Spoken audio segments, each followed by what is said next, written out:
Remember those powerful songs from 1971 that shaped our generation? Today, we'll explore 10 extraordinary tracks that deserve a little more recognition. Get ready for some surprising stories. The Doors created Riders on the Storm during a tumultuous period in their history.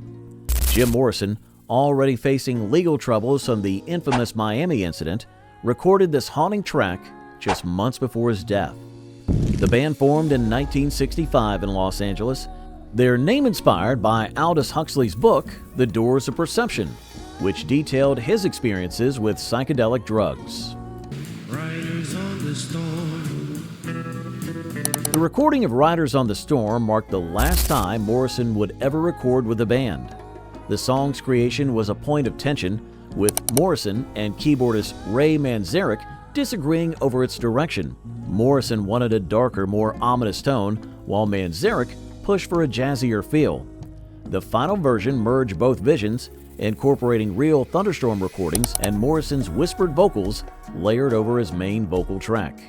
Few fans know that the song's basic structure was actually inspired by the country and western song Ghost Riders in the Sky. The band was jamming to the country classic during rehearsal when Morrison began improvising new lyrics, transforming it into the psychedelic masterpiece we know today. Bill Withers was 33 years old and still working as an aircraft mechanic when he recorded Ain't No Sunshine. Born in the small coal mining town of Slab Fork, West Virginia, Withers refused to quit his day job even after the song hit the charts, believing the music industry was too unstable. He actually recorded the song on his lunch breaks. Wonder this time where she's gone. The recording session for Ain't No Sunshine was filled with tension. The studio musicians, who would later become the legendary Watts 103rd Street Rhythm Band, initially dismissed Withers as an amateur. The repeated phrase "I know" in the song wasn't even supposed to be a part of the final version. Withers was using it as a placeholder until he could write proper lyrics, but the producers insisted on keeping it, leading to a heated argument. In a surprising test, when Withers performed the song on the Old Gray Whistle test in 1972, he revealed that the song's inspiration came from the film Days of Wine and Roses, about a couple's struggle with alcoholism. He had never publicly shared this information before.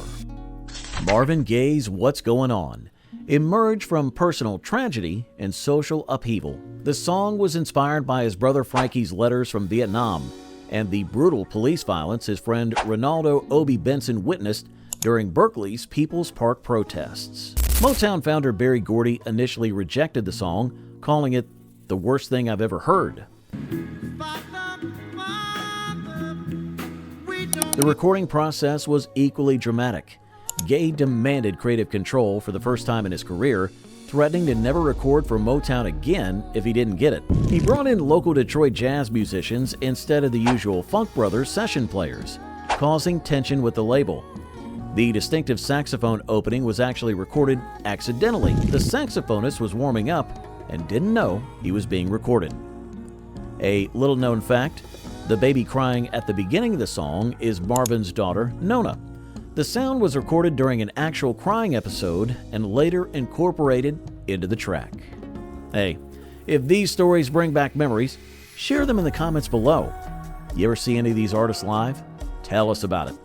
Don't forget to hit that like button and subscribe to keep these musical memories alive. Share this video with friends who appreciate real music. Carole King was already a successful songwriter when she recorded It's Too Late, having written hits for other artists since she was 17.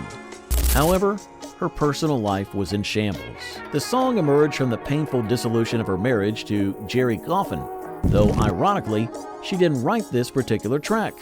Tony Stern did. The recording sessions for Tapestry were marked by King's insecurity about her voice. Producer Lou Adler had to convince her to keep the original vocals instead of bringing in another singer. The session musicians initially pushed for a more complex arrangement, but King insisted on keeping it simple, leading to heated debates in the studio. Interestingly, King recorded the entire album in 3 weeks, with most songs done in 1 or 2 takes.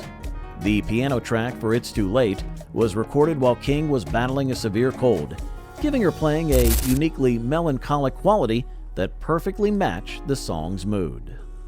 Rod Stewart's Maggie May was nearly left off the album Every Picture Tells a Story.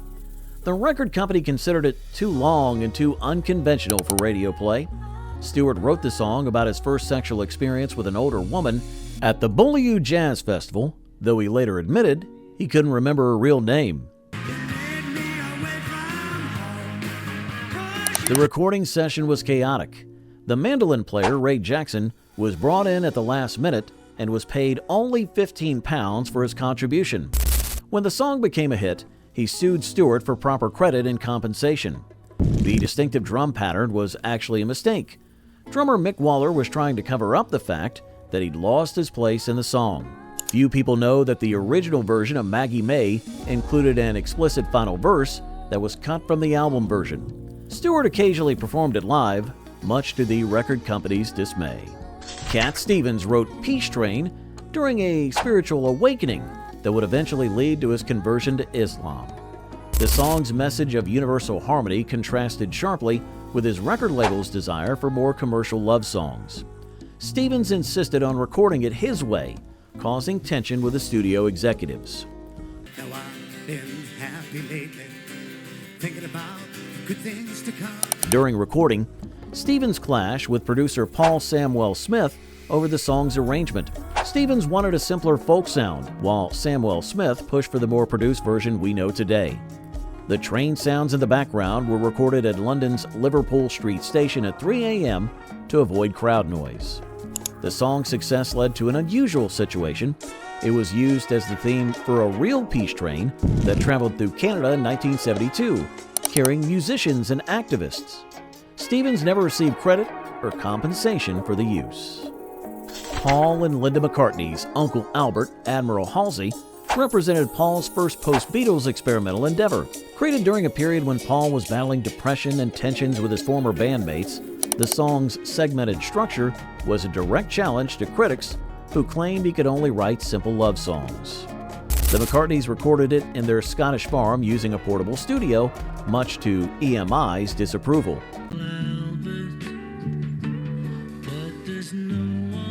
The song's unusual structure came from Paul combining several unfinished songs into one piece, similar to the medleys on Abbey Road. Linda's contribution was significant but controversial.